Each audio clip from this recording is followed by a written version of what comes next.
बुधवार का बस अग्निकांड, शायद आप और हम अभी तक उस अग्निकांड की जो आग है उसे भूल नहीं पाए होंगे, लेकिन उस अग्निकांड में 12 लोग ज़िंदा जल गए थे।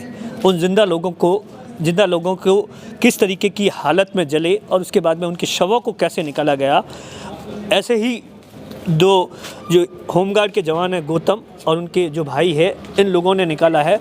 तो हम ये जानने की कोशिश करेंगे कि किस तरीके से यह उनकी बॉडीज़ को निकाला गया और क्या कुछ, क्योंकि ऐसा नहीं है कि गौतम ने पहली बार किसी बॉडी को निकाला है। इससे पहले भी ये लगातार, चाहे वो कोई डूब जाता है या कोई हादसा हो जाता है, तो इसी तरीके से एक इंसानियत के नाते मदद करते रहते हैं। तो हम गौतम से ये जानने की कोशिश करेंगे। सबसे पहले तो उससे इस हादसे के बारे में ही बात करेंगे। गौतम, इससे पहले भी बहुत सारे हादसे देखे होंगे, ऐसा नहीं है कि पहली बार आपने हादसा देखा। आप इन सब चीज़ों को लेकर लगातार लोगों की मदद करते रहे। कितना भयावह हादसा था, और बॉडी निकालना आप पानी में निकालते होंगे, तैराक हो या कहीं और से निकाला, उनमें और इनमें क्या फ़र्क था? सर वैसे पानी में या डूबते में तो क्या बॉडी पूरी एकदम कम्प्लीटली होती है, तो उसमें कोई बॉडी पार्ट्स या डैमेज नहीं होता है। और जैसे कि बालोतरा में आगजनी भी हुई तो उसमें दम घुटने से हुई, लेकिन उनकी बॉडी क्लियर थी। इस हादसे में उनकी बॉडी लगभग 60% पूरी जल गई थी, 60 से क्या 80% तक जल गई थी। तो उसको देखना भी हमारे लिए बहुत बड़ा कार्य था, क्योंकि इतनी जली हुई बॉडी हमने लाइफ में पहली बार देखी थी।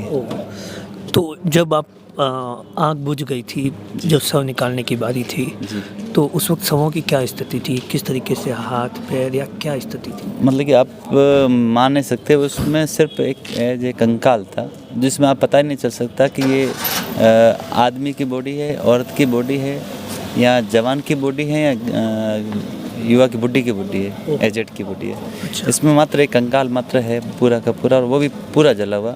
अब मात्र वो कहते हैं ना मारवाड़ी में हमारे वहाँ के फूल भूल रहे हैं। बहुत क्रिटिकल कंडीशन है, उसको देखना। तो वो तो फिर इकट्ठा करना भी तो बड़ा एक होगा, क्योंकि किसी के हाथ और होंगे, किसी की हड्डियाँ होगी, किस तरीके से वो भयावह दर से कैसे था? बिल्कुल मेडिकल टीम भी साथ में थी, और मेडिकल टीम डॉक्टर के मार्गदर्शन में कि भाई सीट बाई सीट कि ये पहले सीट से बॉडी ली है तो नोटेट करके ली, उसको कफन में बांधा। ये सेकंड सीट की थी, उसको कफन में बांधा, नंबरिंग करके फिर उसको पैक करके उसको बाहर लिए और वापस एम्बुलेंस में शिफ्ट किया। उस रात नींद आई थी? सर नींद तो अब भी बहुत मुश्किल से आ रही है, क्योंकि वो भयानक दृश्य आज भी हमारे सामने जीवंत दिख रहा है कि वो कैसे, वो उनको देख के मैं फील कर रहा हूँ कि वो कैसे दर्दनाक उन्होंने वो सहन किए होगा, और सहन की तो कोई परिभाषा नहीं, उनके पीछे कुछ रहा ही नहीं ना। अच्छा गौतम, एक चीज़ बताओ, इससे पहले भी आपने बहुत सारे शव निकाले होंगे, तो इस बार शव निकाले तो क्या कुछ सीखने को मिला, और लोगों से क्या कहना चाहेंगे कि ऐसे हादसे होते हैं? क्योंकि हर कोई ऐसे हादसों से तो मतलब किनारा कर लेता है, हो सकता है किसी की जान भी बच जाए। क्या कहना चाहोगे? ऐसा कुछ नहीं होता है कि डर लगता है आदमी को कि मैं इस बॉडी के या इस घायल के हाथ लगाऊंगा तो मेरे ये हो जाएगा, क्योंकि बहुत से लोग ऐसे भी मर जाते हैं कि आसपास के लोग इंसान मदद नहीं कर पाते।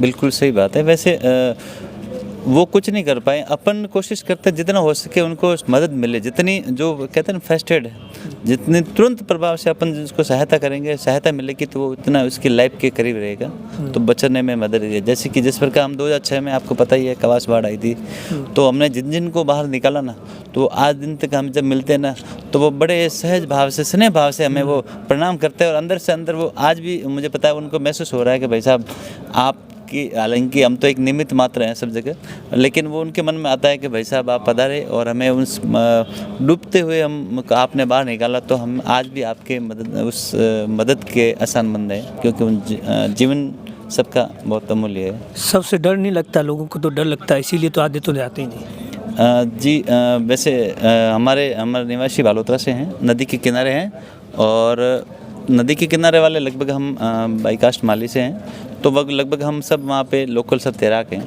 अच्छा। तो मेरे पापा जी अच्छे तैराक थे, और उनसे ही हमें वो प्रेरणा मिली है। वो कहते कि बेटा, मेरी मम्मी कहते आज भी कि अपना इंसान का जीवन चमड़ी का है, इस चमड़ी का कुछ मिलने वाला नहीं है, इसका कुछ बटने वाला नहीं है। इतना इसका किसी की जितना मदद- अपन मदद कर सके, जितना इससे अपन सहयोग कर सके इतना सहयोग करें। ये गौतम ने किस तरीके से बताया कि वो भयानक दर्द से कैसा था और 3 दिन बाद भी रात को सो नहीं पाता क्योंकि वो दर्द से आता है। अच्छा, आप लोग कहाँ थे? अब गौतम के भाई है, उस वक्त कहाँ थे और हम कैसे दोनों पहुंचे? भाई साथ में थे। तो हमने जो इतनी जो लाशें निकाली है ना, जैसे तैराक में वगैरह निकाली है, ये हादसा इतना था कि हम देख नहीं सकते। खाना तो दूर की बात है, नींद भी नहीं आती है। ऐसा मेरी जो उम्र है, इस उम्र में पहली बार देखा है। किसी का हाथ कहाँ था, किसी की बॉडी, इतनी बड़ी बॉडी को इतनी हो गई, उनको वो हम पोटली में बांधे हमारे हाथों से, एक एक पोटली को वापस रखे, उसके ऊपर मारा किए।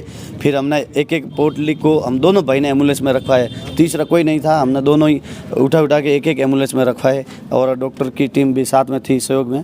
और जो हमने देखा और हमने जो रखा है, मुझे नहीं लगता कोई दूसरा होता तो वो वहीं रोना शुरू हो जाता या चक्कर आके गिर जाता, इतनी हालत ख़राब थी। मतलब आप देखिए कि किस तरीके से जो बॉडीज़ थी उनको वहाँ उनके शवों को निकाला गया। हालत यह है कि इन 2 भाई पिछले 3 दिन से रात को सो नहीं पा रहे हैं। कैमरे के पीछे छगन सिंह है, मैं आपका साथी दिनेश बोहरा।